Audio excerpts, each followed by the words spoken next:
ప్రియమైన వర్లారా, అపోస్తలుడైనటువంటి పౌలు గారు, పరిశుద్ధ పౌలు గారు రోమీయులకి రాసిన పత్రికలో 10వ అధ్యాయం నందు 11వ వచనంలో ఈ విధంగా తెలియచేస్తున్నాడు. ఏమనగా ఆయన యందు విశ్వాసము ఉంచువారు ఎవ్వరును సిగ్గుపడరని లేఖనము చెప్పుచున్నది. మొర్దెకై ఎస్తేరు సిగ్గుపడ్డారా? హామాను సిగ్గుపడ్డాడా? ఈరోజు తెలుసుకో ప్రియమైన దేవుని బిడ్డ.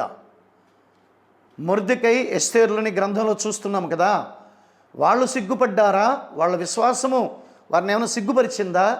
లేదే అచంచలమైన విశ్వాసం ప్రభు మీద పెట్టుకున్నారు, ఉపవాసం ఉన్నారు, ప్రార్థన చేశారు. మరణ శాసనము, వారు మరణించాలి అనేటటువంటి శాసనం నుంచి విడుదలయ్యారు. వారికి ఉన్న విశ్వాసం చూసారా? ఇంకా ఎవరినైనా మనుషులను ఆశ్రయించారా? వాళ్ళు రాజకీయ నాయకుల అండదండల కోసం పరుగులు పెట్టారా? ఎస్తేరు కానీ లేకపోతే మొర్దెకై కానీ ఎమ్మెల్యే దగ్గరికి పరుగులు పెట్టారా? లేకపోతే ఆ గ్రామ పంచాయతీ లేకపోతే సర్పంచ్ దగ్గరికి పరుగులు పెట్టారా? లేకపోతే ఆ ఊరిలో ఉన్న కోటీశ్వరుడి దగ్గరికి పరుగులు పెట్టారా? మాకు మరణ శాసనం వచ్చిందయ్యా, ఏదో రకంగా మీరే కాస్త రికమెండ్ చెయ్యండి రాజుగారికి అని. లేదే, అచంచలమైనటువంటి, అంటే చంచలము లేనటువంటి విశ్వాసము, అచంచలమైన విశ్వాసము, ప్రగాఢమైనటువంటి నమ్మకం ప్రభు మీద పెట్టుకున్నారు. వాళ్ళు పెట్టుకుని వారు ఉపవాసం ఉన్నారు, ప్రార్థన చేశారు, ప్రభువుని వేడుకున్నారు. దేవుడు కార్యం చేశాడు. హామాను సిగ్గుపడ్డాడు, హామాను తలదించుకోవాల్సి వచ్చింది. అంత మాత్రమే కదా, హామానికి ఆఖరికి ఉరికంబానికి ఎక్కాల్సి వచ్చింది. హామాను ఏ మొర్దెకై కొరకు ఉరికంబం సిద్ధం చేశాడో హామాను, ఆఖరికి ఆ హామానే ఆ ఉరికంబం ఎక్కాల్సి వచ్చింది. ఎవరు సిగ్గుపడ్డారు? ఇప్పుడు సిగ్గుపడింది హామాను కుటుంబం సిగ్గుపడింది. మొర్దెకై కానీ, మొర్దెకై యొక్క కుటుంబం ఎస్తేరు కానీ, వారి కుటుంబము సిగ్గుపడలేదు. దేవుని యందు నమ్మిక ఉంచారు, దేవుని యందు విశ్వాసం ఉంచారు. అదే కదా దైవజనుడైన పౌలు రోమీయులకి చెప్తున్నాడు 10వ అధ్యాయంలో. మరల మనం చదివితే 11వ వచనంలో ఏమని రాయబడి ఉంది? ఆయన యందు, సృష్టికర్త అయినటువంటి దేవుని యందు, యేసు యందు విశ్వాసం ఉంచువారు ఎవరును సిగ్గుపడని లేఖనం చెబుతుంది, వాక్యం చెబుతుంది. వాక్యము సత్యమైనది, శక్తి కలిగినది, అది దేవుని వద్ద నుంచి వచ్చింది. అది దేవునికి స్తోత్రం, హల్లెలూయా. 25వ కీర్తనల గ్రంథము 25వ అధ్యాయము 2వ వచనాన్ని చదువుదాం. దావీదు రాసిన కీర్తన. నా దేవా,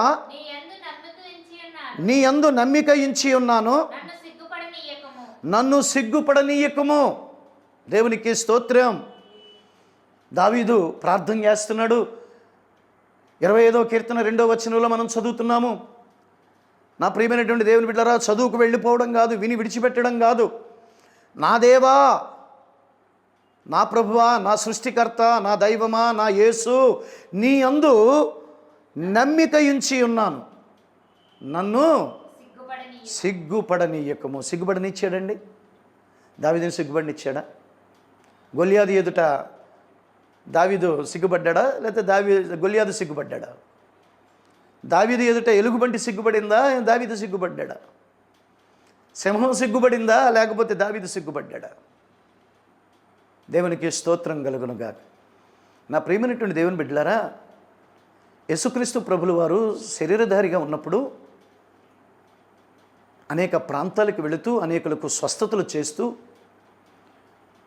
వారు దేవుని యందు నమ్మిక ఉంచుతారు, దేవుని యందు విశ్వాసం ఉంచుతారు, లేఖనం మీద విశ్వాసం ఉంచుతారు, వాక్యం మీద విశ్వాసం ఉంచుతారు, వాక్యాన్ని నమ్ముకుంటారు.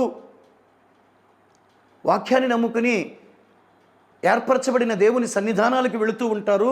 విశ్వాసపు యాత్రలు, ఆ యొక్క భక్తి యాత్ర చేస్తారు అని అనేక ప్రాంతాలకి శరీరధారుడుగా ఉన్నప్పుడు అనేక ప్రాంతాలకు వెళుతూ అనేక మందిని స్వస్థపరిచారు. అందులో మనం చూస్తే చెవుడు మూగా పట్టినటువంటి ఒక దయ్యముతోటి పట్టబడినటువంటి ఒక తన కుమారుణ్ణి తీసుకుని ఆ తండ్రి యేసుక్రీస్తు దగ్గరికి వస్తాడు కదా. మనము మార్కు సువార్తమానంలో చూస్తాం, అది 9వ అధ్యాయము 23వ వచనంలో కనిపిస్తుంది కదా. అందుకు యేసు అంటున్నాడు, నమ్ముట నీ వలన అయితే నమ్మువానికి సమస్తమును సాధ్యమే అని చెప్పాను. వెంటనే ఆ చిన్నవాని తండ్రి నమ్ముచున్నాను. దేవునికి స్తోత్రం. ఒక్క మాట చెప్పాడండి. ఆ మాటలోని యేసు ఆశించినంత నమ్మకము ఆ కుమారుడి యొక్క తండ్రిలో ఆ ప్రభువారికి కనపడిపోయింది. నీ విశ్వాసము, నీ నమ్మకము ప్రభువారికి కనపడేలాగా ఉండాలి. ప్రజలకి కనపడే విశ్వాసం వద్దు, దానివల్ల ఏ ప్రయోజనం లేదు. ప్రజలకి కనిపించే విశ్వాసము, ప్రజలకి మా సేవకులకి కనిపించే విశ్వాసము, ఆ నటించే విశ్వాసము, ఎంతకాలం అండి? ఎంతకాలం? ఇంకెంతకాలము నటిస్తూ మోసం చేస్తూ మనము విశ్వాసం చేస్తున్నామంటే మనల్ని మనమే మోసం చేసుకుంటున్నాం. ఆ మోసం ఒక రోజుని మనల్నే పట్టుకుంటుంది, మనల్నే సిగ్గుపరుస్తుంది, మనల్నే అవమానపరుస్తుంది, మనల్ని తలదించుకునేటట్లుగా చేస్తుంది. నలుగురు చూసి నవ్వుతారు. కనుక ఆ నటించే విశ్వాసము, ఆ మోసపూరితంగా చేసే విశ్వాసము వద్దు, విడిచిపెడదాం. ఎంతకాలం వాటిని పట్టుకుని ఊగిసలాడతావు? ఇంతకాలం ఊగిసలాడు, ఏం పొందుకున్నావు? ఏం సాధించావు? ఆ అల్ప విశ్వాసంలోని, ఆ నామకార్థ విశ్వాసంలోని, ఆ నామకార్థ సంఘాల్లోని, ఆ నామకార్థ వాక్యం దగ్గర, ఆ నామకార్థ ప్రార్థనలోని, ఆరాధన లేని సంఘాల్లోని, సత్యమును బాహాటంగా ప్రకటించలేనటువంటి సంఘాల్లోని ఎంతకాలము నువ్వు పట్టుకుని వేలాడతావు? ఎన్ని మార్లు సిగ్గుపడ్డావు? దావీదు అంటున్నాడు, నేను నీ యందు నమ్మిక ఉంచాను, అంతే.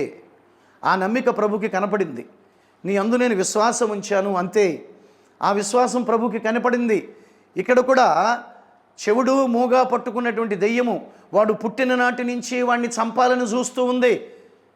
కడుపును పుట్టిన బిడ్డని ఆ విధంగా చంపుకోవడము ఇష్టం లేక, కళ్ళ ముందు అలా చనిపోవడం ఇష్టం లేక కుమారుని కాపాడుకుంటూ ఆ విధంగా ఒక రోజుని యేసు దగ్గరికి, శరీరధారుడుగా అయినటువంటి యేసుక్రీస్తు ప్రభుల వారి దగ్గరికి ఒక రోజునే తన కుమారుని వెంట పెట్టుకుని తీసుకొచ్చాడు. ప్రభా, నీ వల్ల అయితే ఎవ్వరి వల్ల కాలేదు ఇది. ఎన్నెన్నో తిరిగాము, ఎన్నెన్నో పుణ్యక్షేత్రాలకి, ఎన్నెన్నో స్నానాలు, ఎన్నెన్నో గుడులు గోపురాలు, ఎన్నెన్నో తిరిగాం. ఏమీ ప్రయోజనం లేదు. నీ వలనైతే ఇది వలన అవుద్దని అన్నారు, నీ దగ్గరికి తీసుకొచ్చాను, ఇది కుమారుడికి స్వస్థత చెయ్యి అంటున్నాడు.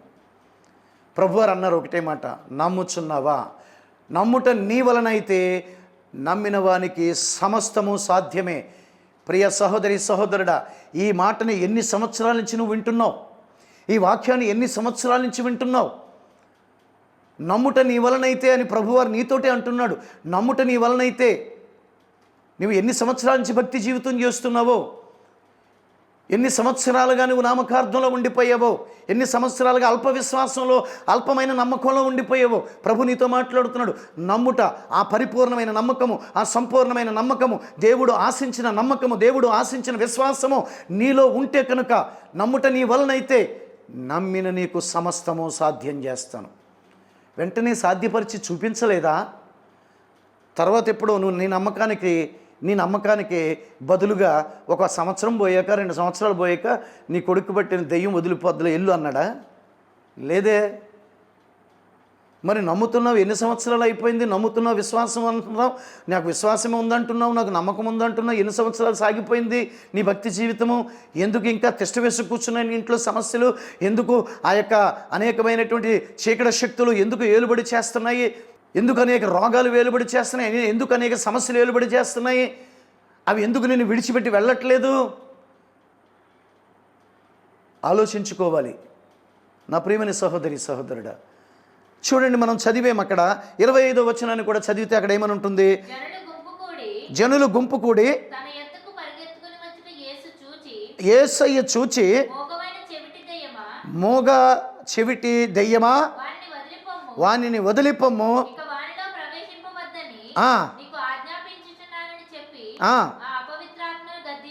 అనగానే స్వస్థతను పొందుకున్నాడు.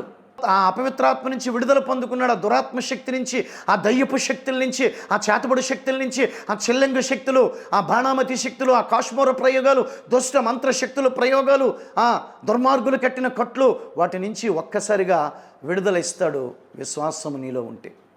నమ్ముట నీ వలనైతే, నువ్వు ఇక్కడ నమ్ముచున్నానయ్యా అంటావు, మరల వెళ్ళి శరీరంలో కనిపించిన చోటల్లా తాయెత్తులు కడతానే ఉంటావు, తాయెత్తులు కట్టించుకుంటానే ఉంటావు. నీ షర్ట్ ఇప్పి నీ బనీని ఇప్పితే తెలిస్తే నీ శరీరం మీద ఎన్ని తాయెత్తులు ఉన్నాయో. నీ ఒళ్ళంతా తాయెత్తులే, ఎలా తగ్గుద్ది? అది అల్ప విశ్వాసమే కదా, అది విశ్వాసానికి వ్యతిరేకమైన కార్యమే కదా, ప్రభువునకు వ్యతిరేకమైన కార్యమే కదా. ప్రభువా నమ్ముతున్నాను కానీ నీ వల్ల కాదయ్యా, నీకు చేత కాదయ్యా, యేసయ్యా నేను నమ్ముతున్నాను కానీ నీకు చేత కాదయ్యా, నేను పోయి తాయితులు కట్టించుకుంటాను, అక్కడ వదిలొద్దులే దెయ్యం అని తిరుగుతున్నావు. తిరుగు. నీకు దురాత్మల సమూహము పెరుగుతుందే కానీ తగ్గదు. ఈ దైవజనుడు నోట ఈ పలికిన ఈ మాటను గుర్తుపెట్టుకో. ప్రభువారు మాట్లాడుతున్నారు, నువ్వు అలా తాయెత్తులు కట్టించుకునే కొలది దురాత్మ శక్తుల సమూహము పెరుగుతుందే తప్ప తరిగిన దాఖలాలు ఇంతవరకు ఎక్కడ లేదు. ఇంకా ఎక్కువ దయ్యాలను తెచ్చుకుంటున్నావు, ఇంకా ఎక్కువ దురాత్మలు తెచ్చుకుంటున్నావు, ఇంకా ఎక్కువ కీడు నీకు నీవే తెచ్చుకుంటున్నావు. స్తోత్రం కలుగునుగాక. హల్లెలూయా. యోహాను సువార్త 11వ అధ్యాయం 40వ వచనాన్ని చదువుదాము. అందుకు యేసు అంటున్నాడు, మార్తా నీవు నమ్మిన ఎడల దేవుని మహిమను చూస్తావు. దేవునికి స్తోత్రం కలుగునుగాక. మరియకు నమ్మకం ఉంది, మరియకు మంచి విశ్వాసం ఉంది, కానీ మార్తకు లేదు. ఇద్దరు అక్క చెల్లెళ్ళే, ఇద్దరు ఒక ఇంట్లో వాళ్ళే. ఇంట్లో ఒకరికి నమ్మకం ఉండొచ్చు, ఒకరికి ఉండదు. ఈ రోజుని కుటుంబాలను గృహాలు ఎలా తయారైనాయి అంటే, ఎవడికి నచ్చిన సంఘానికి కూడా పోతాడు. ఆ కుటుంబం అంతా ఒక సంఘంలో కట్టబడదు. ఒక వాక్యం మీద, ఒక ఉపదేశం మీద, ఒక సంఘం మీద, ఒక సంఘ ప్రార్థనలు, ఒక సంఘ క్రమాలు ఉండవు. అందుకనే కుటుంబంలో ఒక సందర్భంలో 4 రకాల ఆలోచనలు. ఒక పెళ్లి కార్యక్రమంలో 4 రకాల ఆలోచనలు. ఆ 4 రకాల ఆలోచనలతోనే నలుగురు కొట్టుకు చేస్తూ ఉంటారు. పొసగదు ఒకళ్ళకంటే ఒకళ్ళకి. ఒక ఇల్లు కట్టుకునే విషయంలో నలుగురికి 4 రకాల ఆలోచనలు. ఒక క్రమానికి వస్తేగా, ఒక సంఘానికి వస్తేగా, ఒక అపోస్తుల బోధ యందు, అపోస్తుల రొట్టె విరుచుట యందు, అపోస్తుల ప్రార్థనల యందు, సహవాసమ యందు నువ్వు ఎడతెగక ఉంటేగా రోజుకో సంఘం మార్చేటటువంటి కుటుంబాలు, వారానికో సంఘం. క్రమం ఎక్కడొస్తుంది? నీ కుటుంబం క్రమంలో ఎప్పుడు ఎలా ఉంటుంది? నీ బిడ్డలందరూ ఒక తాటి మీద ఎలా నడుస్తారు? కుటుంబం అంతా ఒక తాటి మీద, ఒక మనస్సు మీద, ఒక ఆలోచన మీద, ఏక హృదయము, ఏక మనస్సు, ఏక ఆలోచనలు ఎలా వస్తాయి? రావు. కొట్టుకుని చావడమే అంతమాట. 4 ఉంటే 4, 5 ఉంటే 5, 6 ఉంటే 6 కొట్టుకోవడమే. కాదు ఇలాగా, కాదు అలాగా, లేదు నా మాట నెగ్గాలి, లేదు నా మాట నెగ్గాలి. మరియా చక్కగా అక్కడ సైలెంట్గా ఉంది. దేవుడు యేసయ్య తన మహిమను చూపుతాడు, ఆయన శక్తిమంతుడని తెలుసు. ఆ నమ్మకంతో ఆ విశ్వాసంతో ఉంది. కానీ మార్తే అల్ప విశ్వాసంతో ఎగిరెగిరి పడుతుంది. మార్తా, నీవు నమ్మిన ఎడల దేవుని మహిమను చూస్తావు. దేవుని కార్యాలు, దేవుని మహిమతో కూడిన కార్యాలు, దేవుని శక్తితో కూడిన కార్యాలు, దేవుని సన్నిధి కార్యాలు నీవు నమ్మిన ఎడలే. నమ్మిక అంటే దేవుడు ఆశించిన నమ్మిక. నువ్వు నీకున్న నమ్మిక కాదు. నీకున్న నమ్మిక వల్లే కదా నీకున్నటువంటి ఇన్ని అనర్థాలు తెచ్చుకుంటున్నావు. నీకు సరైన నమ్మిక లేదు కాబట్టేగా, సరిగా నమ్మటలేదు కాబట్టేగా, సరైన నమ్మకము సరైన విశ్వాసం లేదు. ఒక అడుగు అట్టేస్తావు, ఒక అడుగు ఇట్టేస్తావుగా. 2 పడవల మీద నడిచేటటువంటి ధోరణి కదా మంది. 2 పడవల ధోరణి కదా. అక్కడెక్కడో స్వస్థతలు అంటే అక్కడికి పోతావు. వాడెవడో మంగళవారం ఎవడో ప్రార్థన పెడుతున్నాడంట. నెలకోసారి వస్తాడు. ఎక్కడి నుంచి వాడు దేశదిమ్మరి, ఆ సేవకుడు ఒక దేశదిమ్మరి. వాడి దగ్గరికి పోతూ ఉంటావు. వాడు మంగళవారం పెడతాడు, బుధవారం పెడతాడు, ఒక ఊరిలో ఒక రోజుని పెట్టుకుంటూ పోతూ ఉంటాడు. వాడికి స్థిరత్వం లేదు. వాడు కయ్యన్ లాంటి వాడు. అవును, ఈ రోజుని ప్రజలు హేబేలు వంటి విశ్వాసం కలిగినటువంటి వారిని ఎవరు నమ్ముతున్నారు? కయ్యని వంటి కసాయి వాడిని కదా నమ్మటానికి వెళ్తున్నారు.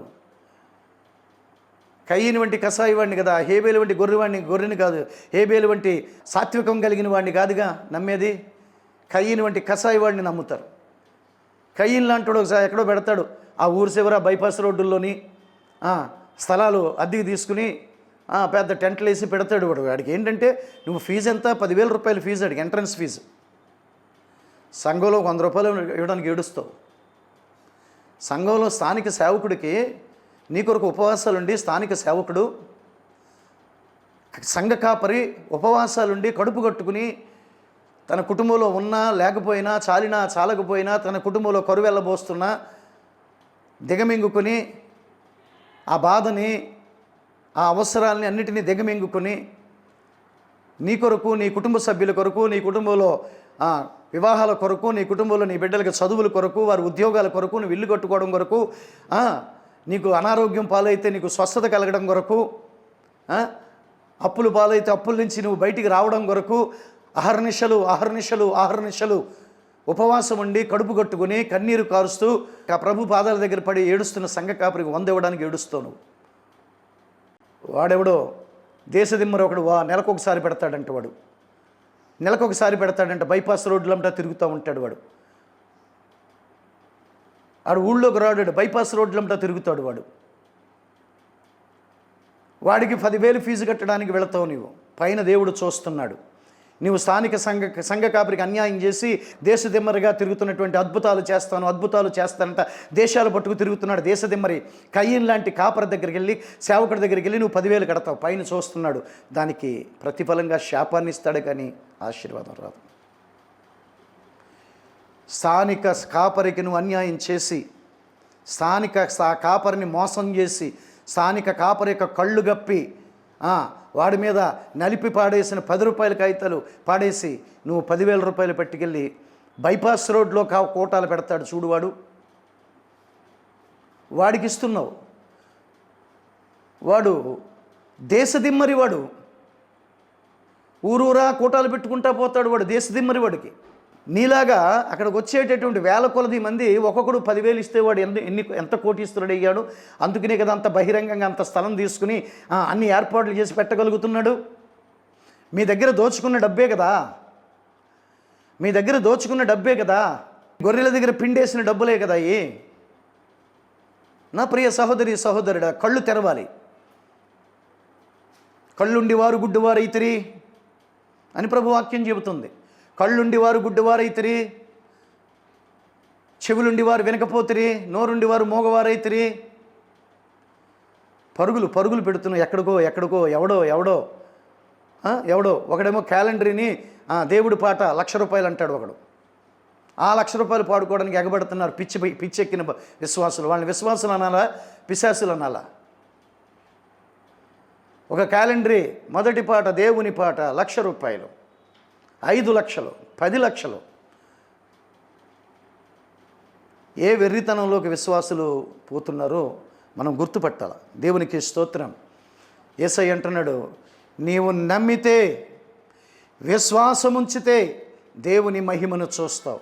అక్కడ ఆ క్షణంలో ఆ దేవుని మహిమ చూసిందా లేదా మార్త? బైబిల్లో చెప్పబడుతున్న మార్త ఆ క్షణంలో, దేవుడు చెప్పినటువంటి ఆ క్షణంలో ఆ యొక్క మహిమను, దేవుని మహిమను చూసిందా లేదా? 43వ వచనం చదువుదాము.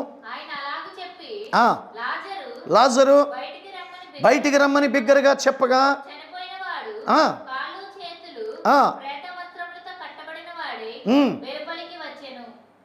బయటకు వచ్చాడు లాజరు. దేవుని మహిమ కనపడింది. నా ప్రియ సహోదరి సహోదరుడా, కాస్త మనోనేత్రాలు వెలిగించుకుని నడవండి. ఆత్మీయతకు నేత్రాలు పెట్టాడు దేవుడు. ఆత్మీయ నేత్రాలు వెలిగించుకుని నడవండి. కళ్ళుండి గుడ్డివారైతిరి అనేటటువంటి సామెతకు పోలికగా ఉండమాకండి. ఎవడో ఎక్కడో, ఇదిగో అక్కడ వెలిసెను, ఇదిగో ఇక్కడ వెలిసెను. లూకా సువార్త 17:23 వచనం. వారు ఇదిగో ఇక్కడ వెలిశాడు, బైపాస్ రోడ్డుని వెలిశాడు. అదిగో అక్కడెక్కడో ఉన్నాడు, ఆ పల్లిలో వెలిశాడు, ఈ పల్లిలో వెలిశాడు. మీతో చెప్పిన ఎడల వెళ్ళకుడి, వెంబడింపకుడి. వాక్యం అర్థం కాదా? అది వాక్యం కాదా? వాక్యంలాగా కనపడట్లేదా మీకు? అది వాక్యం కాదా? దేవుడు చెప్పిన మాట కాదా? అది ప్రభు అయిన యేసు ఎంతో వేదనతో చెప్పిన మాట కాదా? ఈ గుడ్డి గొర్రెలు ఎలా పడితే ఎలా పోతున్నాయని కదా చెప్పాడు. మరలా చదువుదామా మాటని. వారు ఇదిగో ఇక్కడనని, అదిగో అక్కడనని నీతో చెబితే. ప్రియ సహోదరి సహోదరుడా, అనేక మంది ఉన్నారు ఆల్రెడీ గుడ్డితనంలో పడిపోయిన వాళ్ళు. ఆల్రెడీ గుడ్డితనంలో ఉన్నవారు కొంతమంది ఉన్నారు. నామకార్థం అనే గుడ్డితనం, పరుగులు పెట్టే గుడ్డితనం, అందులో పడిపోయిన వాళ్ళంటే నీతో చెబుతారు ఏమని? ఇదిగో నెలకోసారి మన బైపాస్ రోడ్లో పెడుతున్నాడు ఒకడు, అక్కడికి పోదాం. ఇదిగో శుక్రవారం నాడు ఒకడు పెడుతున్నాడు, ఇదిగో శనివారం నాడు ఒకడు పెడుతున్నాడు, అక్కడికి పోదాం. ఇదిగో అక్కడ స్వస్థత, ఇదిగో ఇక్కడ స్వస్థత, ఇదిగో యేసయ్య అక్కడ వెలిచాడు, ఇదిగో యేసయ్య ఇక్కడ వెలిచాడు అని మీతోటి ఎవడైనా చెబితే వినకండి, వెళ్ళకండి అని బుద్ధి చెబుతున్నాడు దేవుడు. బుద్ధి తెచ్చుకుందాం మనం. బుద్ధి లేక కదా అలా తిరుగుతున్నాము. మరి ఇది వాక్యం కదా? ఇది యేసయ్య చెప్పిన మాట కదా, తీసి పక్కన పెట్టేద్దామా? మనకి నచ్చిన మాటలు తీసుకుని ఇవి నచ్చని మాటలు తీసి పక్కన పెట్టేద్దామా? అదా పరిశుద్ధమైన బైబిల్ గ్రంథం? అదా భక్తి? అదా క్రైస్తవ్యము? యేసు హెచ్చరిస్తున్నాడు కదా, అటువంటి వాళ్ళు పుట్టుకొస్తారు అంత్య దినాల్లో, దుర్దినాల్లో, ఈ భయంకర దినాల్లో, దోచుకు తినే దినాలు ఇవి. గొర్రె దొరికితే గొర్రెని దోచుకు తినడమే కాదు, గొర్రెని కోసుకు తినేస్తున్నారు. గొర్రెపాలు పిండుకోవడమే కాదు, గొర్రెని అవసరమైతే కోసుకు తినేస్తున్నారు. అటువంటి కిరాతకులు సేవ పేరుతో ప్రవేశించారు. నెలకో చోట పెట్టుకుంటా పోతూ ఉంటాడు.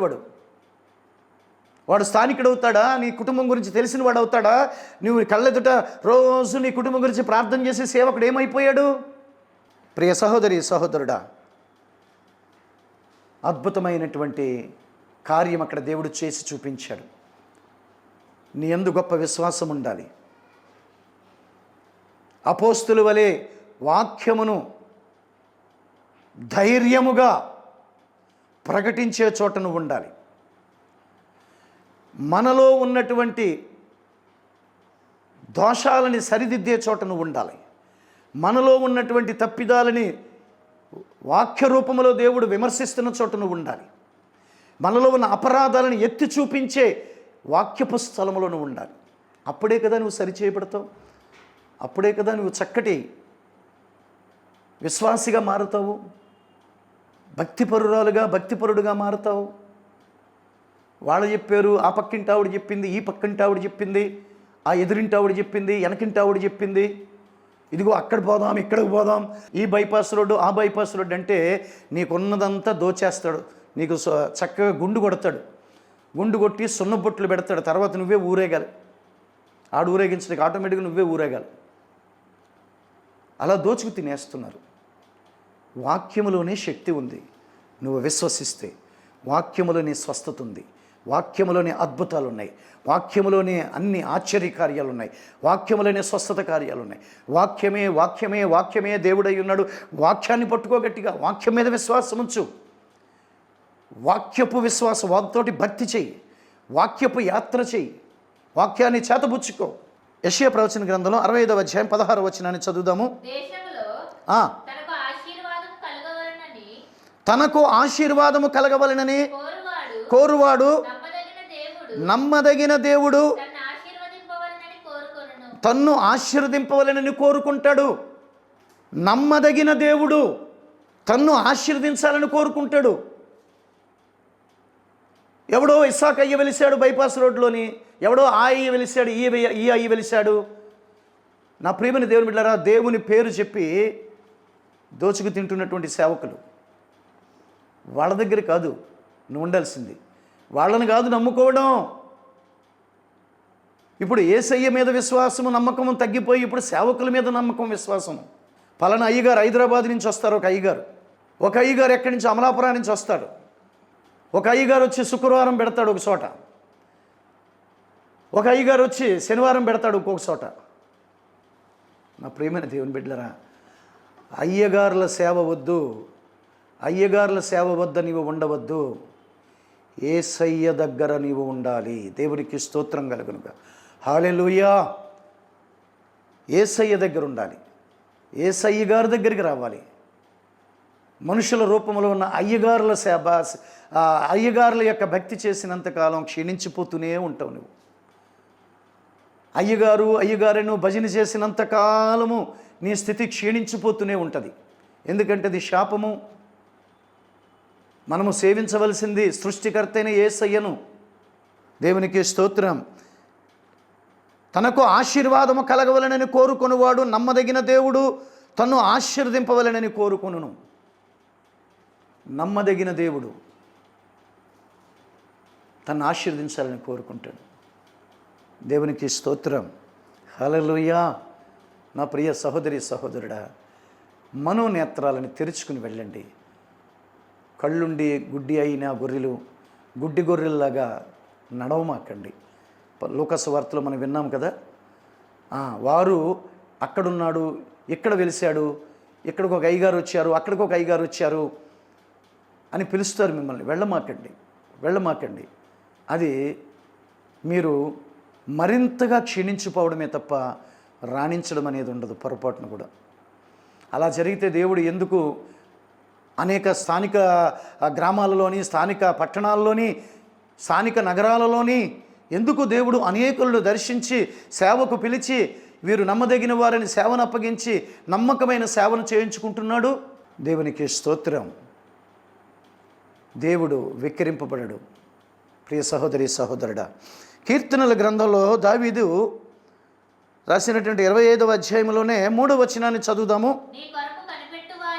నీ కొరకు కనిపెట్టు వారిలో ఎవడు సిగ్గుపడడు. దేవునికి స్తోత్రం కలుగును గాక.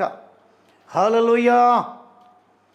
రెండవదిగా దేవుని కొరకు కనిపెట్టుకోవాలి. మంగళవారం ఎప్పుడు వస్తుందా, నెలలో మొదటి మంగళవారము, నెలలో మొదటి బుధవారం ఎప్పుడు వస్తుందా, అయ్యగారు ఎప్పుడు వస్తారా అని కనిపెట్టుకోవడం వల్ల నీకేమీ శూన్యమే.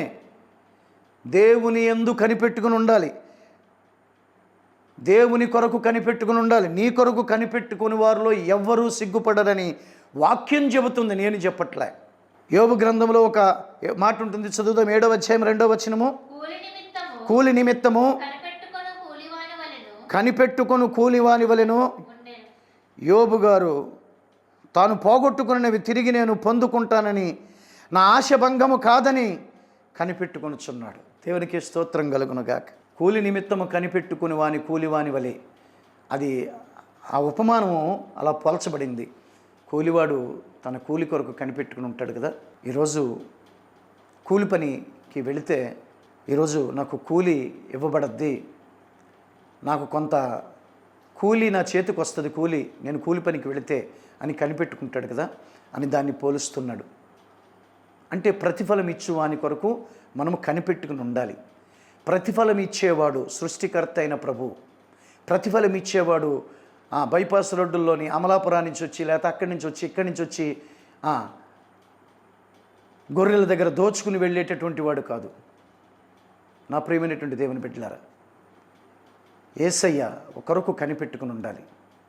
యేసయ్య కొరకు కనిపెట్టుకుని ఉండాలి. నీ స్థానిక సంఘంలో, నీ స్థానిక సేవకుని దగ్గర, సత్యము ప్రకటించబడుచున్న చోట అపోస్తుల వలె ధైర్యంగా, దేనికి భయపడక, కానుకల కొరకు కానీ, బెదిరించేవారి కొరకు కానీ, కొట్టేవారి కొరకు కానీ, హాని చేసేవారి కొరకు కానీ భయపడక ధైర్యంగా వాక్యాన్ని ప్రకటిస్తారు. అపోస్తుల పరిచర్యలను ఉండాలి. అపోస్తుల సేవలో మనం చదువుతాం కదా, అపోస్తుల కార్యాలలో ఉంటుంది కదా, అది 2వ అధ్యాయంలోని మనం చదువుతాం కదా, అందరికీ తెలిసిన బాగా పరిచయం ఉన్నటువంటి వాక్యమే కదా. అపోస్తుల బోధ యందును, రొట్టె విరుచుట యందును, సహవాసం యందును, ప్రార్థనల యందును ఎడతెగక వారు ఉండిరి. ఆదిమ సంఘం వారు ఉన్నారు, అందుకని వారు కీర్తికెక్కారు, కీర్తిగాంచారు. వారు విశ్వాస వీరులుగా కీర్తిగాంచారు. వారు ఆశీర్వదించబడిన వారుగా కీర్తిగాంచారు. చిరస్థాయిగా బైబిల్ గ్రంథంలోకి రాయబడినంత విశ్వాసం చేశారు వారు. స్తోత్రం కలుగునుగాక. రెండవదిగా కనిపెట్టుకోవాలి. యోబు అంటున్నాడు కదా, కూలి నిమిత్తము కనిపెట్టుకొని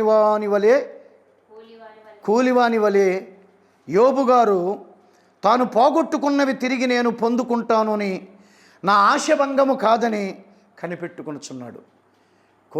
నీవు కోల్పోయినవి తిరిగి నీవు పొందుకుంటావు. ఖచ్చితంగా నీకు ఇస్తాడు ప్రభువారు.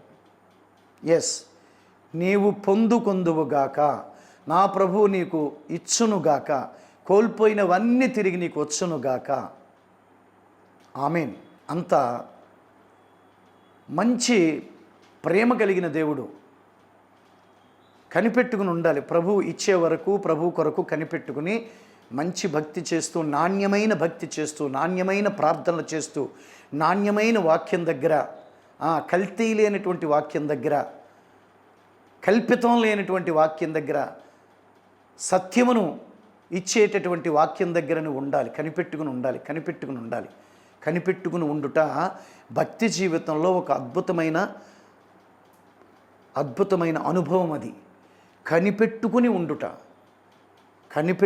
ఉండాలి. ప్రార్థించేవు కదా, ప్రార్థిస్తూ, ప్రభువుని అడుగుచూ, ప్రార్థిస్తూ, ఆరాధన చేస్తూ, భక్తి చేస్తూ, దేవుడు నీకు ఇచ్చిన దాంట్లో నుంచే దేవునికి సంతోషంగా ఇస్తూ, చక్కగా భక్తి చేస్తూ నువ్వు కనిపెట్టుకుని ఉండాలి.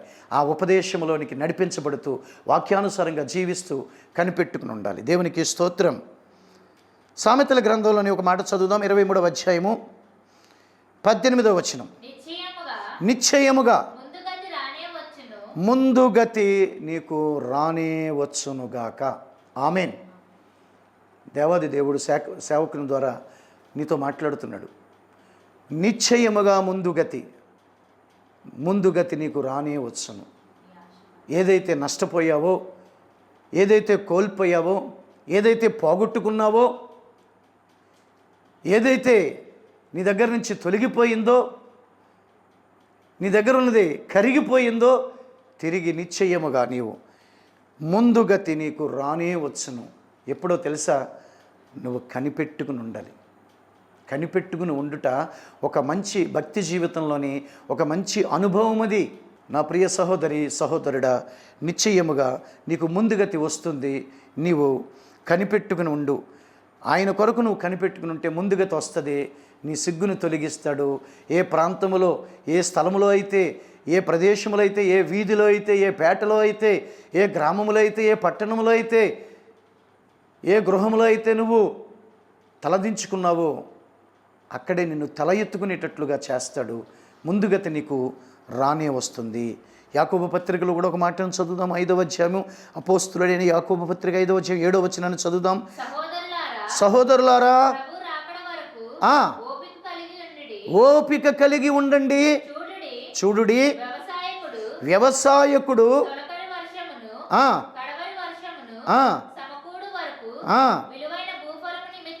విలువైనటువంటి భూఫలముల నిమిత్తము ఓపికతో కాచుకొనుచు దాని కొరకు కనిపెట్టుకొనును గదా.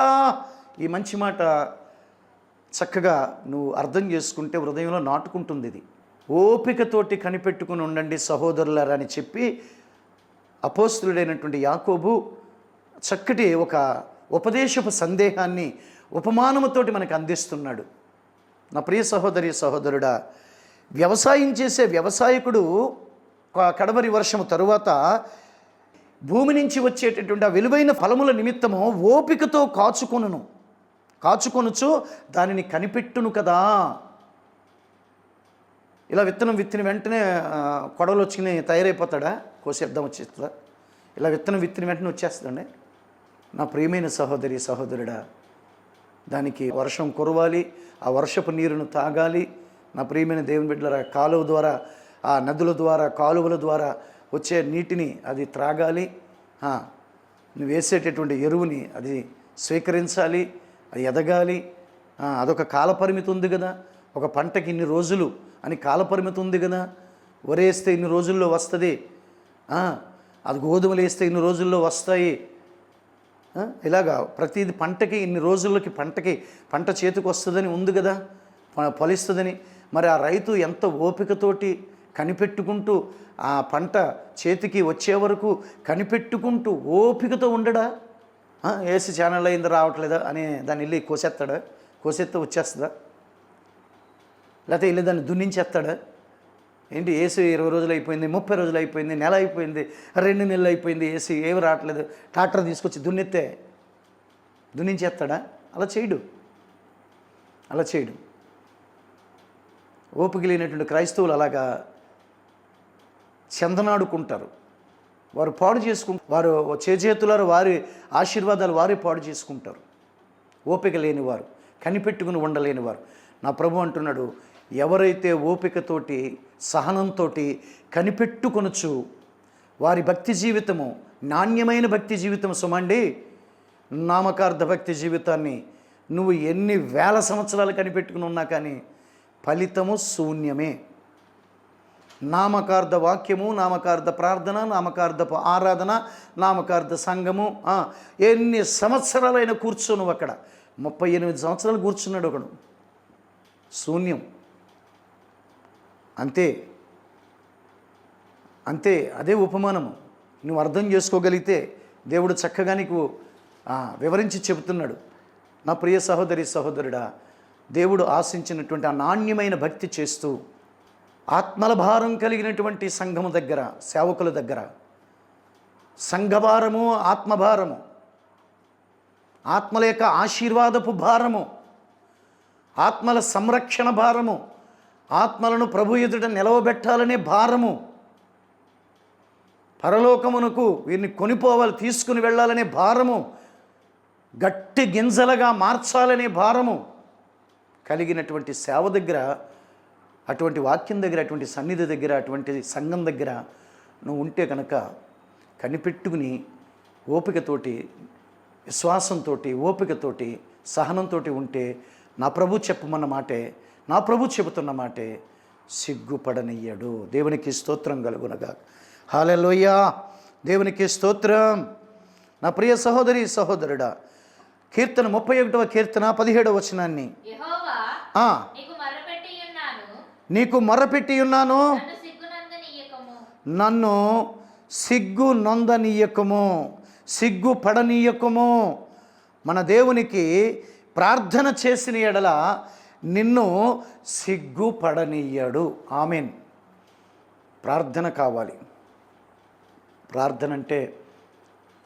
ప్రార్థన అనగానే ముసుగు బాగా ముందుకు లాగి తలకాయని తీసుకెళ్ళి నేల మీద పెట్టి ఈ నడునేమో పైకి లేపి తలకాయని నేల మీద పెట్టేసి ముసుగేసేసి వీలైతే 1 కునుకు లేదా 2 కునుకులు, ఇంకా వీలైతే 3 కునుకులు తీసేసేటువంటి ప్రార్థన కాదు. ఈ లోపల పాస్టర్ గారేమో తన ఘనతను చాటుకోవడానికి పాస్టర్ అమ్మ గారికి మైక్ ఇస్తాడు. పాస్టర్ అమ్మ గారేమో పాస్టర్ గారిని డామినేట్ చేయడానికి దీర్ఘ ప్రార్థన మొదలెడద్దావిడే. ప్రభువా 1965 నాటి నుంచి అని మొదలెడద్దావిడే. దేవునికి స్తోత్రం. ఈ లోపల విశ్వాసులు వీలైతే 3 కునుకులు, లేకపోతే కనీసం 2, కనీసం 1 సరే, కనీసం 1 కునుకైనా సరే తీసేస్తారు. ఈ ప్రార్థనలు చెల్లవు, ఈ ప్రార్థనలు చెల్లుబాటులోకి రావు. సత్తు బిళ్ళ లాంటివి, సత్తు కాయిన్ లాంటివి చెల్లవవి. ఆ ప్రార్థనలు చెల్లవు. ప్రార్థన చెయ్యాలి. దేవునికి స్తోత్రం కలుగును గాక. హల్లెలూయా. ఆదికాండము 32వ అధ్యాయము 28లో యాకోబుతోటి చెబుదాం, చదువుదాము. దేవునితోనూ మనుషులతోనూ ప్రార్థన చేసి పోరాడి గెలిచితివి. దేవునికి స్తోత్రం. హల్లెలూయా. నా ప్రియమైన సహోదరి సహోదరుడా, అది మనుషులని గెలవాలి. మనుషుల యొక్క దుర్మార్గమైన ఆలోచనలు గెలవాలి, మోసపూరితమైన ఆలోచనలు గెలవాలి, మనుషుల యొక్క ఈర్ష్యపు ఆలోచనలు, అసూయ ఆలోచనలు, మనుషుల ఆలోచనలన్నీ నువ్వు గెలవాలి. దేవునితో కూడా ప్రార్థనలో పెనుగులాడేటటువంటి ప్రార్థన జీవితం కావాలి. ఇప్పుడైనను నీవు మనఃపూర్వకముగా ఉపవాసం ఉండి కన్నీరు కారుస్తూ నా తట్టు తిరిగిన ఎడల నేను అత్యంత కృప చూపే దేవుణ్ణి, నీ ప్రార్థనలు ఆలకిస్తాను, కరుణావాత్సల్యం కలిగిన దేవుణ్ణి, నీ ఎడల చేయనుద్దేశించిన కీడుని చేయక మానెదను అన్నాడు కదా ప్రభువారు. వాక్యముఖంగా మాట్లాడారు కదా ప్రభువారు. వాక్యం తేటతెల్లం చేస్తుంది కదా. కనుక కన్నీరు కార్చాలి, ఉపవాసం ఉండాలి, మోకాళ్ళు వెయ్యాలి, ప్రభు వైపు చేతులు చాపాలి, తల పైకెత్తాలి, తల నేలకు వాల్చకూడదు. సింహాసీనుడై ఉన్నవాడు ప్రభువును ఆకాశమందు సింహాసనుడై ఉన్నాడు. ఆయన వైపు ఎత్తాలి, ఆయన వైపు మనం కన్నులెత్తాలి. దేవునికి స్తోత్రం. హల్లెలూయా, హల్లెలూయా. నా ప్రియమైనటువంటి సహోదరి సహోదరుడు, అదే అధ్యాయంలో 31వ వచనాన్ని కూడా చదువుదాము. అతడు పెనీయేలు నుండి సాగిపోయినప్పుడు సూర్యుడు ఉదయించాడు. ఇక చీకటి పోయింది, చీకటి కార్యాలన్నీ పోయినాయి, చీకటి శక్తుల నుంచి విడుదల పొందాడు. చీకటి కార్యాలు, చీకటి శక్తులు అన్నీ తొలగిపోయినాయి. తన జీవితంలోని, తన కుటుంబంలో అలుముకున్న భయాలు తొలగిపోయినాయి, చీకటి భయాలు తొలగిపోయినాయి. సూర్యుడు ఉదయించాడు. ఇంకా యాకోబు జీవితం మీద సూర్యుడు ఉదయించాడు. అలాగే ప్రతి ఒక్కరి జీవితం మీదుగా దేవుడు ఆ నీతి సూర్యుడు ఉదయిస్తాడు. నీవు చక్కగా పోరాటం అనే ప్రార్థన చెయ్యాలి, పెనుగులాడాలి, దేవునితో పెనుగులాడాలి, పోరాటం అనే ప్రార్థన చెయ్యాలి. మనుషుల్ని గెలవాలి, మనుషుల ఆలోచనలు గెలవాలి, మనుషుల కుట్రలు కుతంత్రాలు గెలవాలి. నా ప్రియ సహోదరి సహోదరుడా, మనుషుల్లో ఉన్నటువంటి ఆ కుళ్ళు కుశుద్ధాన్ని అంతటిని కూడా గెలవాలి, జయించాలి, వాటి మీద జయం పొందాలి. దేవునితోటి కూడా పెనుగులాడి ప్రార్థన పోరాటం చేసి గెలవాలి. అది ప్రార్థన అంటే.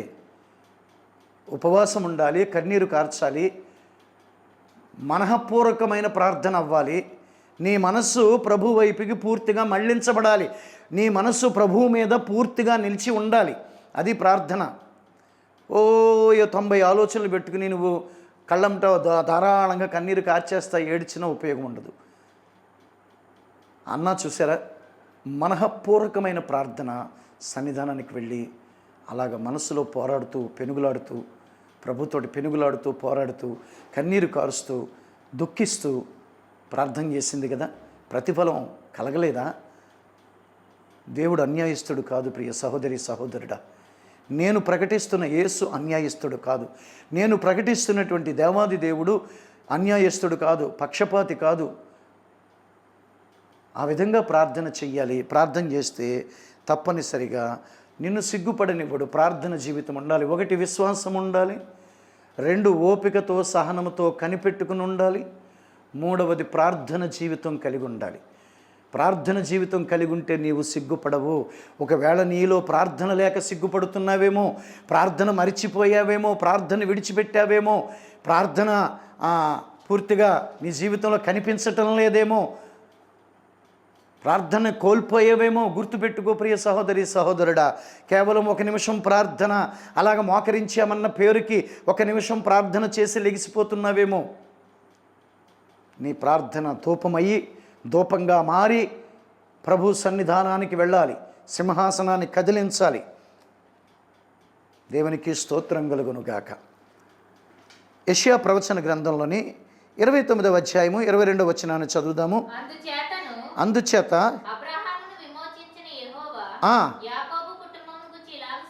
యాకోబు కుటుంబం గురించి ఇలా సెలవిస్తున్నాడు, ఇక మీదట యాకోబు సిగ్గుపడడు, అతని ముఖము తెల్లబారదు. ఎన్ని సందర్భాల్లో నీ ముఖం తెల్లబారిపోయిందో, సిగ్గుపడిపోయి ముఖం చాటేసేటటువంటి పరిస్థితులు ఎన్నిసార్లు వచ్చినాయో, ఎన్నిసార్లు ముఖం తెల్లబారిపోయిందో. నా ప్రియ సహోదరి సహోదరుడా, ప్రభు అంటున్నాడు, యాకోబులో ఏ వంకరితనము లేదు, యాకోబులో ఏ మంత్రము లేదు. యాకోబు మంచి ప్రార్థన చేశాడు, యాకోబు దేవునితో పెనుగులాడాడు. ముసుగు ముందుకు లాగి తల నేలకు వాల్చి కునుకు తీసే ప్రార్థనలు చేయలేదు. నా ప్రియ సహోదరి సహోదరుడా, ప్రార్థనలోని పోరాడాలి, కన్నీరు కార్చాలి, కన్నీటి ఊటగా మారాలి, తల జలమయముగా మారాలి. నీ తల జలమయముగాను నీ కన్నీటి ఊటగాను మారాలి. కడుపు కట్టుకోవాలి, ఉపవాసం ఉండాలి. నీ యొక్క సమస్యల నుంచి విడుదల కొరకు ఆ యొక్క ఉపవాసం ఉండాలి. మనస్ఫూర్తిగా ఆయన వైపు తిరగాలి. ఉపవాసం ఉండి వ్యాపారానికి వెళ్ళకూడదు, ఉపవాసం ఉండి నీ సొంత పనులు చేసుకోకూడదు, ఉపవాసం ఉండి సొంత కార్యక్రమాలు పెట్టుకోకూడదు, ఉపవాసం ఉండి ఊరంతా చెప్పి రాకూడదు. నేను ఉపవాసం ఉన్నాను హో అని ఊరంతా చెప్పి రాకూడదు. ఉపవాసం అంటేది రహస్యమందున్న తండ్రి నీ ప్రార్థనని చూచి నీకు ప్రతిఫలము ఇచ్చేటటువంటి ప్రార్థన చెయ్యాలి. స్తోత్రం కలుగునుగాక. ప్రవక్త ద్వారా అంటున్నాడు, యాకోబిక సిగ్గుపడడు, సిగ్గునందడు, అతని ముఖమైక తెల్లబారదు. ఎందుకని? అతడు ప్రార్థనా వీరుడుగా మారాడు. ప్రార్థనలో ప్రార్థించి పోరాడి గెలిచేటటువంటి వీరుడుగా మారిపోయాడు. అంటే ప్రార్థననే ఆయుధం యాకోబు చేతిలో ఉంది. బలంగా ఆ ఆయుధాన్ని చేతపుచ్చుకున్నాడు. ఇక జయించుకుంటూ వెళ్ళిపోతున్నాడు. అపజయం అనేది ఎరగడిక. సిగ్గుపడటం తెలదు, అవమానపడటం తెలదు, సిగ్గుపడటం తెలదు, తలదించుకోవడం తెలదు. స్తోత్రం కలుగునుగాక. తర్వాత మరొక మాటను చదువుదాము. ప్రవక్తని యెషయా ద్వారా దేవుడిస్తున్నటువంటి మరొక చక్కటి అనుభూతితో కూడిన మాటను మనము నేర్చుకుందాము. యెషయా ప్రవచన గ్రంథము 50వ అధ్యాయము 7వ వచనాన్ని చదువుదాం. ప్రభువగు యెహోవా నాకు సహాయము చేయువాడు కనుక నేను సిగ్గుపడలేదు. దేవునికి స్తోత్రం. హల్లెలూయా. దేవుని పరిశుద్ధమైన నామమునకు మహిమ కలుగునుగాక. ప్రవక్త అయినటువంటి యెషయా ద్వారా ఒక చక్కటి మాటను నేర్చుకోవాలి.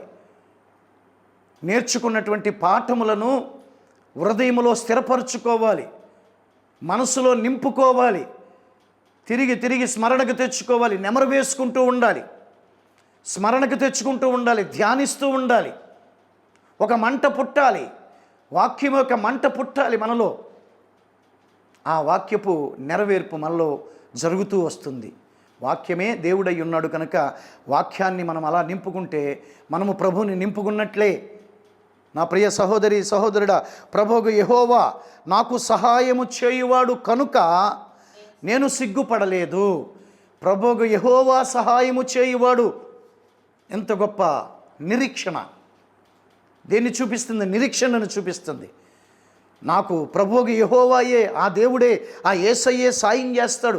సాయపడే దేవుడు, సహాయపడే దేవుడు, నా పక్షంగా నిలిచినవాడు, నేను సిగ్గుపడకుండా, నా కుటుంబము సిగ్గుపడకుండా చేసేవాడు, నాకు సహాయం చేసి నన్ను సిగ్గుపడనివ్వడు, నా కుటుంబాన్ని సిగ్గుపడనివ్వడు, నవ్వుల పాలు కాకుండా చేస్తాడు. నలుగురు మధ్యన, గ్రామం మధ్యన, పేట మధ్యన, వీధిలోని నవ్వుల పాలు కాకుండా చేస్తాడు అని ఒక అద్భుతమైనటువంటి నిరీక్షణ. కీర్తనల గ్రంథంలోని 118వ కీర్తన 8వ వచనాన్ని చదువుదాము. మనుష్యులను రాజులను నమ్ముట కంటే యెహోవాను ఆశ్రయించుట మేలు. మనుషులను రాజులను నమ్ముట కంటే యెహోవాను ఆశ్రయించుట మేలు. సహాయము యెహోవా దగ్గర నుంచి వస్తుంది, సహాయము యేసు దగ్గర నుంచి వస్తుంది. దేవాది దేవుడు, రాజులకు రాజు, ప్రభులకు ప్రభు, దేవాది దేవుడు, దేవుళ్ళకే దేవుడు అయినటువంటి యేసు దగ్గర నుంచి నీకు సహాయం రావాలి. ఆ సహాయం కొరకు నువ్వు ఎదురు చూడాలి, ఆ సహాయం కొరకు నిరీక్షణ కలిగి ఉండాలి, ఆ సహాయం కలుగుద్దనే నమ్మకం విశ్వాసం ఉండాలి, దాని కొరకు నువ్వు కనిపెట్టుకుని ఉండాలి. దేవునికి స్తోత్రం కలుగునుగాక. 121వ కీర్తనలో కూడా దావీదు అంటాడు, మొదటి 2 వచనాలు చదివితే, కొండల తట్టు నా కన్నులు ఎత్తుచున్నాను, నాకు సహాయము ఎక్కడి నుంచి వస్తుంది? యెహోవా వలననే నాకు సహాయము కలిగెను. ఆమేన్. దేవునికి స్తోత్రం. హల్లెలూయా. ప్రియ సహోదరి సహోదరుడా, చూస్తున్నాం కదా ఈ లేఖనాలు ఎన్నో సందర్భాల్లో నీ జీవితంలో ధ్యానానికి వచ్చినాయి, ఎన్నో సందర్భాల్లో విన్నావు, వాటిని విస్మరించావు, వాటిని విడిచిపెట్టావు, వాటిని త్రోసివేసావు, వదిలేసావు. ప్రభు నిన్ను ప్రేమించి మరలా నీ దగ్గరికి తీసుకొస్తున్నాడు. దేవునికి స్తోత్రం కలుగును గాక. హల్లెలూయా. కొండల తట్టు నా కన్నులు ఎత్తుచున్నాను, నాకు సహాయము దొరకలేదు. నేను కొండల తట్టు కన్నులు ఎత్తుచున్నాను, పెద్ద పెద్దవారి తట్టు, నాయకుల తట్టు, లేకపోతే పేరున్న వారి తట్టు, ధనికులైన వారి తట్టు, కోటీశ్వరుల వారి తట్టు ఎత్తుచున్నాను, నాకేమీ సహాయం దొరకలేదు. మా ఇంటి పేర్లలో మాకు ఒక ఆయన బాగా కోటీశ్వరుడు ఉన్నాడులేండి, పర్లేదు ఆయన చూసుకుంటాడని అనుకుంటున్నావేమో. మా ఊర్లో, మా బంధువుల్లో, మా చుట్టాల్లో, లేకపోతే మమ్మల్ని బాగా ప్రేమించే రాజకీయ నాయకుడు ఉన్నాడు, మాకు మా ఓట్లన్నీ ఆయనకే వేస్తాం కాబట్టి ఆయన మేమేదడిగినా చేసి పెడతాడు అని అనుకుంటున్నావేమో. నా ప్రియ సహోదరి సహోదరుడా, ఒక రోజుని మొండి చెయ్యి అటువంటి వారి దగ్గర నుంచి మొండి చెయ్యి చూడాల్సి వస్తుంది. సిగ్గుపడిపోతావు. చానాళ్ళు వాళ్ళ మీద నమ్మకం పెట్టుకుని వాళ్ళ చుట్టూ తిరిగి వాళ్ళ చుట్టూ ప్రదక్షిణం చేసి ఆఖరికి మొండి చేయి చూపించినప్పుడు సిగ్గుపడిపోయే స్థితి వస్తుందేమో. అలా ఎన్నోసార్లు వచ్చిందేమో. దేవుడు నీతో మాట్లాడుతున్నాడు. నా ప్రభువా, నా ప్రియమైనటువంటి దేవుని బిడ్డలారా, ఇదిగో ప్రభు అయిన యేసు మీద మనం నమ్మకం పెట్టుకోవాలి. చూడండి, ఇక్కడ అంటున్నాడు, యెహోవా వలననే నాకు సహాయము కలిగెను. యెషయా ద్వారా ఏం చెప్పబడింది? ప్రభువు యెహోవా నాకు సహాయము చేయువాడు కనుక నేను సిగ్గుపడలేదు, సిగ్గుపడవలసిన అవసరం రాలేదు.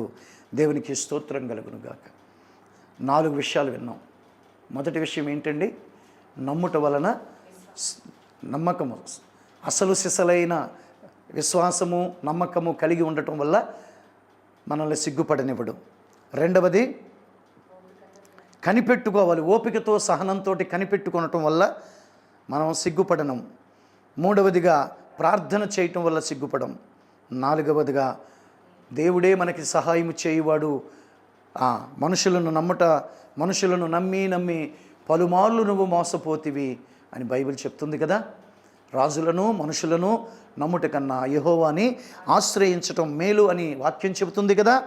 దావీదు కూడా కొండలి తట్టు నా కనులు ఎత్తినప్పుడు నాకు సహాయం దొరకలేదు, యెహోవా వలనే నాకు సహాయం కలిగిందని దావీదు కూడా తన అనుభవపూర్వకంగా తను అనుభవించినటువంటి అనుభవాల్లో నుంచి రాసిన ఆ కీర్తన మనకి ఒక ఉపదేశాన్ని ఇస్తుంది కదా. దేవునికి స్తోత్రం కలుగునుగాక. హల్లెలూయా. తలలు వంచండి, ప్రార్థన చేసుకుందాం. పరిశుద్ధ ప్రేమ స్వరూపినికి స్తోత్రమయ్యా తండ్రి. నాయన, ఇంతవరకు దైవ సేవకులు చెప్పిన వాక్యం నిమిత్తం ప్రతి ఒక్కరి హృదయంలో తండ్రి వాక్యం ధ్యానించుకుంటూ ఆ వాక్యానుసారం ప్రతి ఒక్కరూ నడవటానికి కృప చూపబడుచున్నాను. వాక్యం ప్రతి ఒక్కరి జీవితంలో దేవా తండ్రి వాక్యానుసారంగా ప్రతి ఒక్కరూ నడవటానికి కృప చూపి సహాయం దయచేయమని యేసు నామములో అడిగి వేడి పొంది ఉన్నాము తండ్రి. ఆమేన్.